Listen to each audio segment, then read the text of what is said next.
Welcome back to the MOOC course on research writing. My name is Aradhana Malik and I am helping you with the course.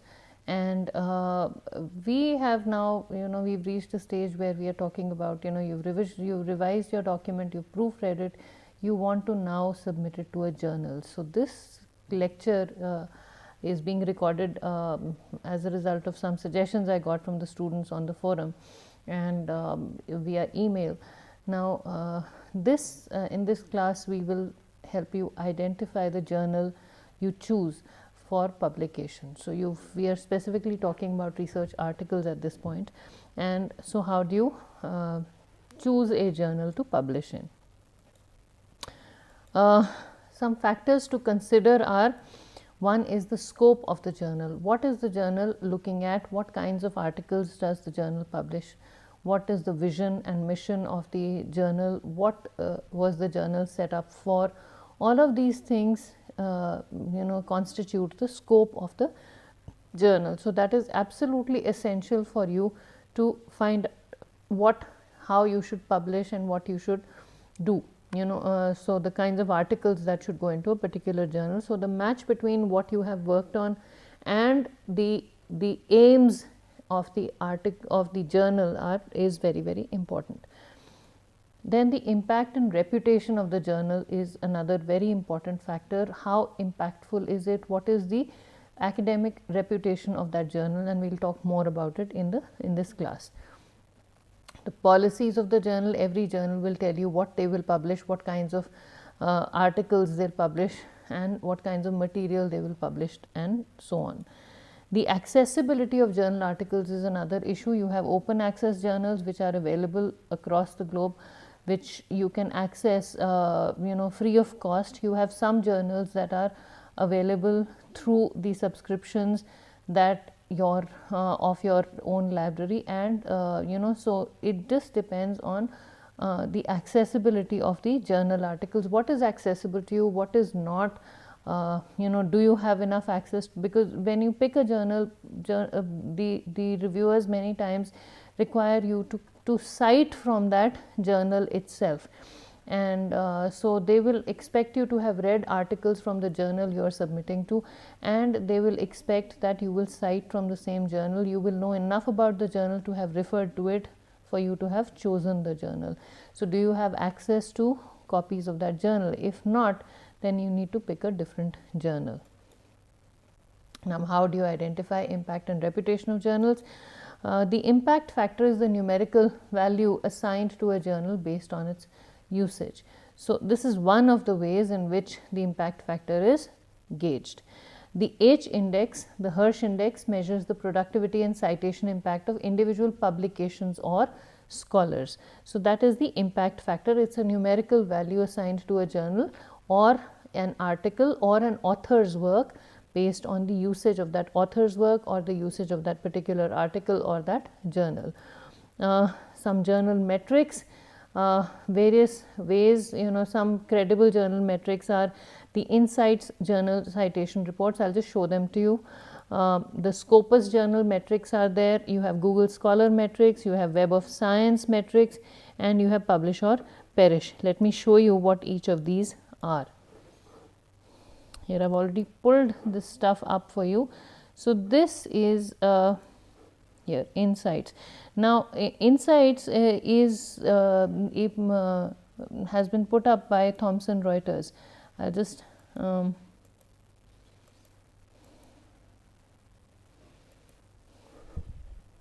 link is there, you can browse through this. We can't access this because our library does not subscribe to this, but then this is the overview. So the journal citation reports module within CITES allows you to evaluate and compare journals using citation data drawn from approximately 12,000 scholarly and technical journals and conference proceedings from more than 3,300 publishers in over 60 countries. Key features in the journal citation reports allow you to focus on desired subject categories. I am reading from here. Enabling you to review journal titles and key performance indicators in the category, compare multiple journals based on a chosen indicator, evaluate the performance of journals in which you or your organization has published research, recognize trending journals in key research categories, identify the ideal journal in which to publish your forthcoming research. So, network graphs on the journal and category ranking page visible by clicking show visualization. I wish I could show this to you, we don't have access to it. The other one that we mentioned here was Scopus index. So, here largest abstract and citation database of peer reviewed literature, scientific journals, books and conference proceedings. So, let us see if we can log into the features here. Okay. So, this has been put up by Elsevier group. So, the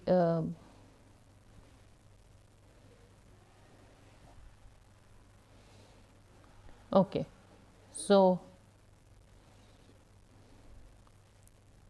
yeah, research metrics. Here, I don't think we are able to access this also. Okay.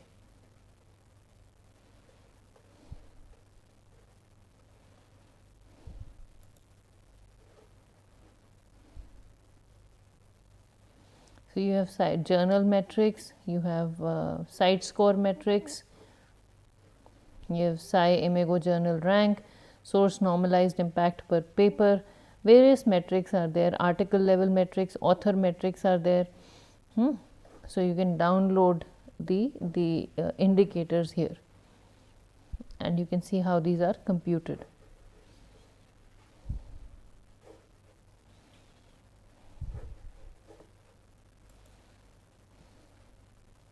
Let us see, trying to take you to that specific page.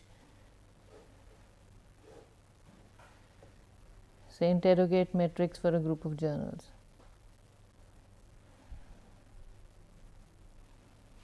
Okay. So, let us say refined by subject areas, let us say management.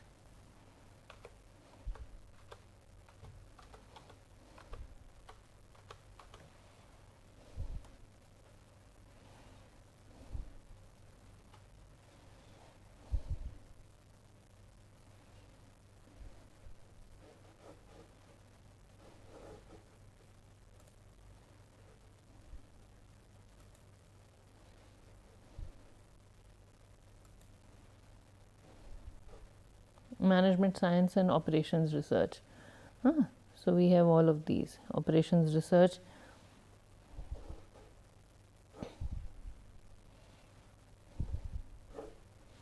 Number of citations are less, but the site score is high because the site score rank is here, it is number 1.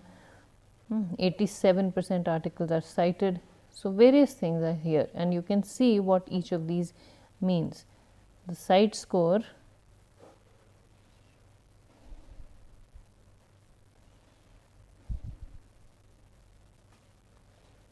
okay. So, you can site score 2016 methodology. Site score 2016 counts the citations received in 2016 to the documents published in 2013, 14 or 15 and divides this by the number of documents published in 2013, 14 and 15.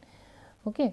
So, the number of citations divided by the number of documents citations received in 2016 and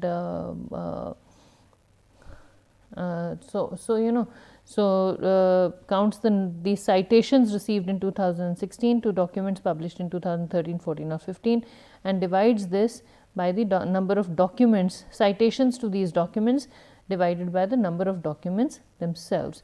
And so, all of this is here. So, these are various ways in which you can in which they do this. Okay. Now, here the Google metrics again here, Google Scholar metrics. Google Scholar is a very good resource here, another one. So, here you can see various top publications. Nature, for example, has the H5 index of 366, H5 median of okay. H5 index is the H index for the articles published in the last 5 complete years. It is the largest number H that such H articles published in 2012 to 16 have at least 8 citations each. So, again, you know, this is there. Then Web of Science, we can't access this, but again, you know, you can go through this more.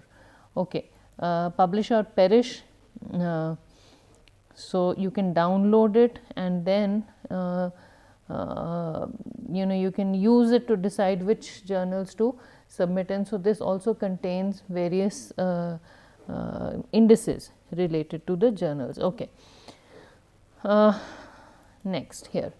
So, journal metrics we have covered, again various ways in which the number of citations or where you publish is quantified, and how your publication is received primarily. Okay. Some author metrics, again the H index, like I told you, it is the Hirsch index. ORCID is a way of feeding into the Hirsch index. ORCID stands for Open Researcher and Contributor ID. Many times if you have submitted articles to say the Elsevier group of journals or the Emerald publishers, you would have seen that they ask for your ORCID ID, ORCID number. So, ORCID stands for Open Researcher and Contributor ID. Many reputed journals ask you for this when submitting your manuscript. It feeds into the H index and it ensures that your work is attributed to you, because then any time your name is cited, or you know, something from your articles or something from your creation is cited, the links are formed to it. Okay. Now, another a matter of concern here is the predatory journals. That is something that I would really like to cover in this lecture, and that is what are predatory journals. Predatory journals are journals that prey on the work of sincere scholars for their own benefit. So, they just want more publications, and so they keep referring to themselves, and a lot of times this leads to misuse of the work of sincere authors.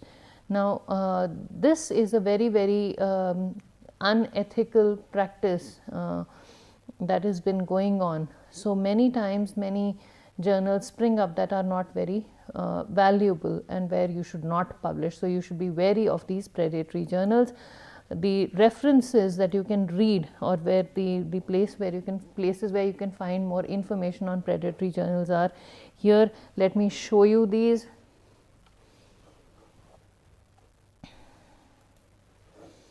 Okay, there's a very nice article in the Hindu by Ashwati Pacha.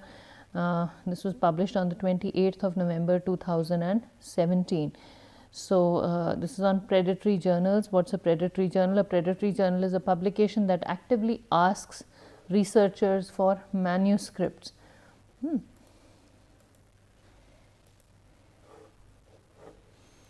They have no peer review system and no true editorial board, and are often found to publish mediocre or even worthless papers. They also ask for huge publication charges. Now, this is something that you must be careful of. Whenever you are trying to submit your work to a journal, please make sure that you are you are not being asked to pay for the publication. If you are being asked to pay for the publication, then something is definitely fishy. Why do academics publish in such journals? In research environments, there is usually more value for quantity over quality. So many papers for promotion, so many papers for this and that. So many times we tend to many times one is tempted to publish in these journals. Okay. In research, hiring and promotion of academics is based largely on the number of their publications, and predatory journals have helped many pseudo researchers to prosper. So, what is the harm? Predatory and low quality journals corrupt the literature. Many times they accept publications, or they accept manuscripts that are not worthy of publication, or that could do with a lot of review. So, various criteria are mentioned here. Again, let me first read from here and then I will come back to this.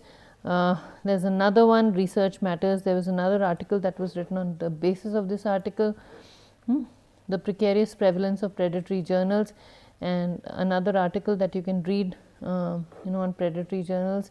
Then HL Wiki from Canada talks about predatory journals and talks about how the ethical considerations. I haven't put this on a slide. I would like to read this directly from the website. So I'm just increasing the size here. Okay. So there is a summary of ethical considerations in publishing in predatory journals. There is misrepresentation. Predatory journals distort who they are and what services they offer.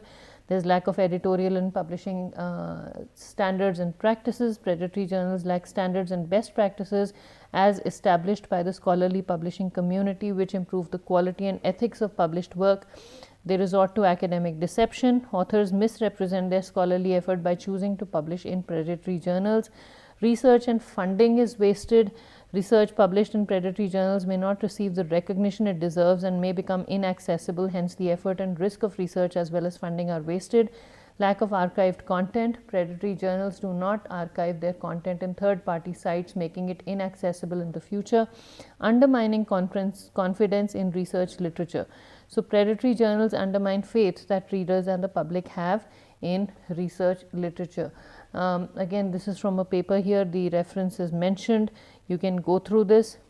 So, this is a HL Wiki has been put up by the University of British Columbia, Canada. So, that's another very nice article that you can read. Now, identifying predatory journals. How do you identify predatory journals? You must look at the journal's scope to determine if it's overly broad and vague or if it includes completely unrelated fields of research.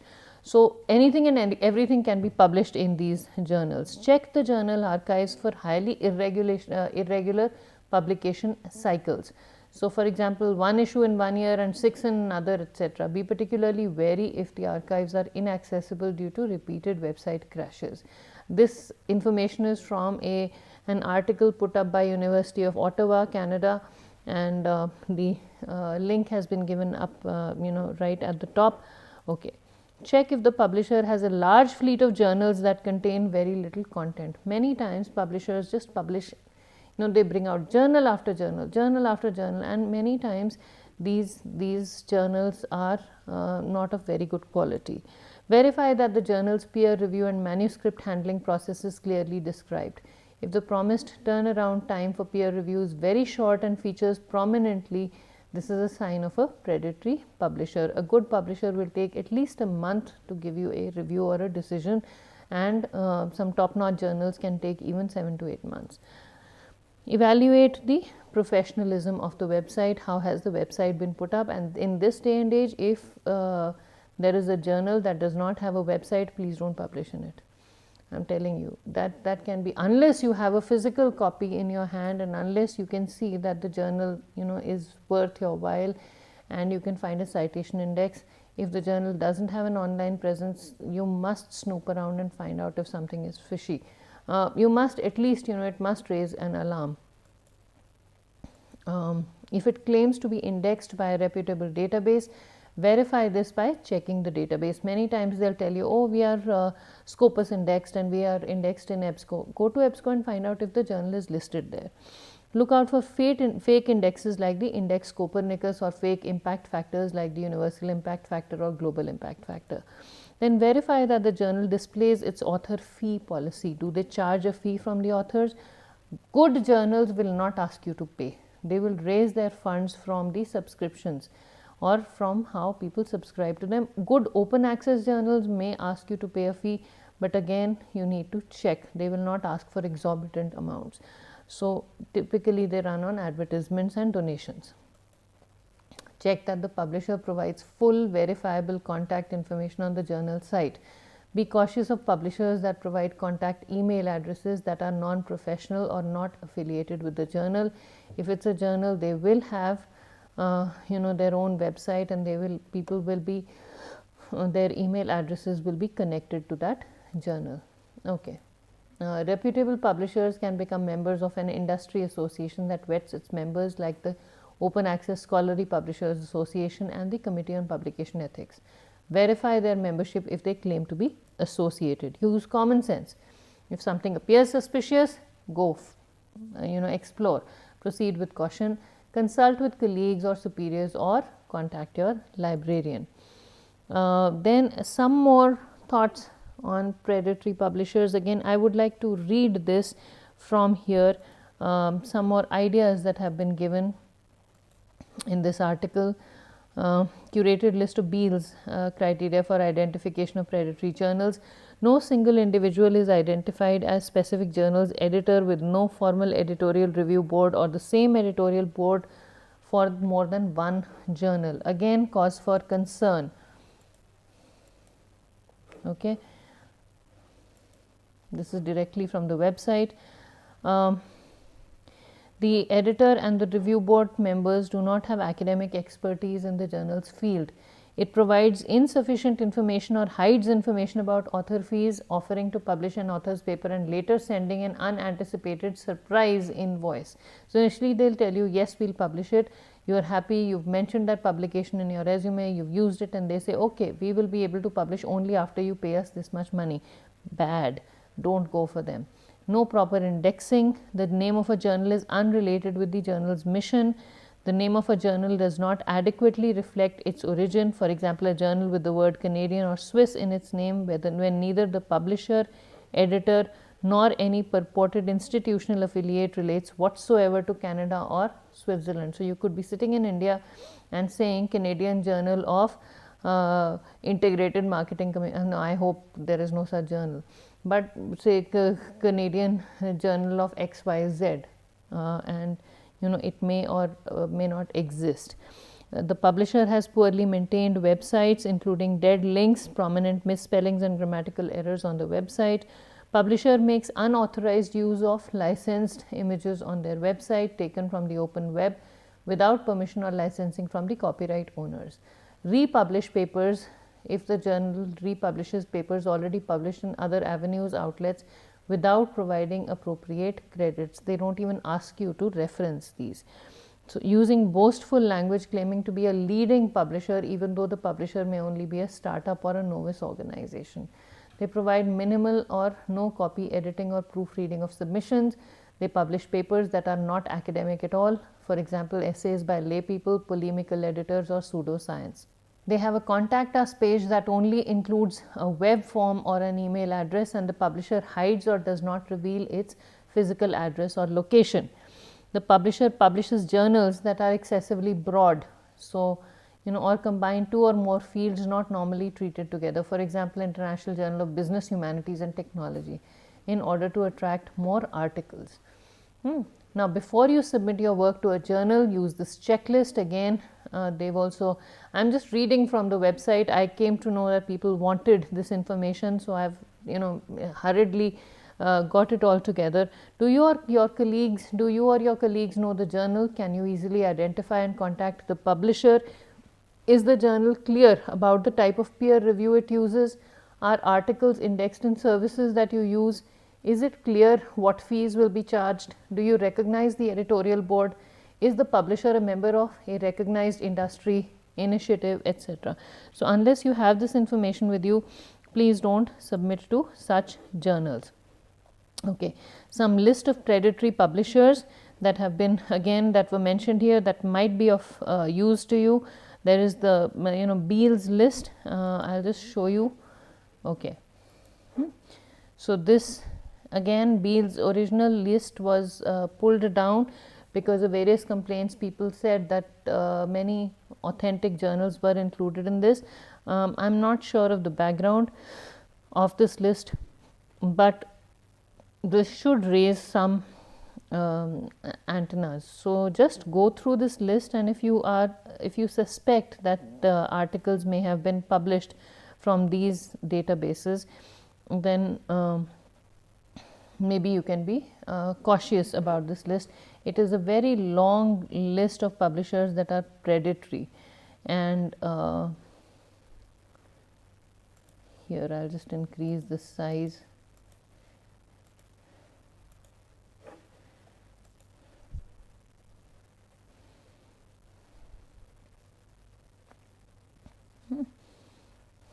Just see, it's unfortunate that many people are choosing to be unethical.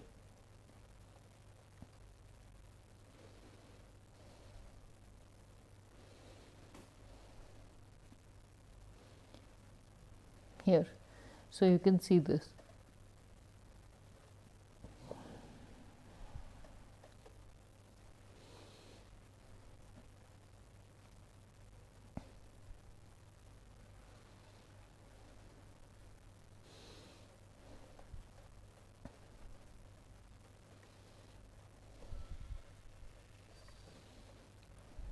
Okay, all right. So you can go through this list. It's very, very, very scary to see this, but then you have the link, so you can go through this. Okay, this is the most credible list worldwide. They've also added to it.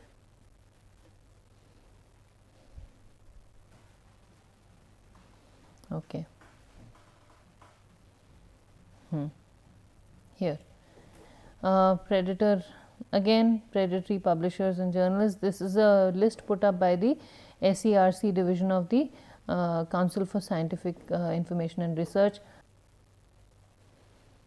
So this contains a whole list of journals from India also.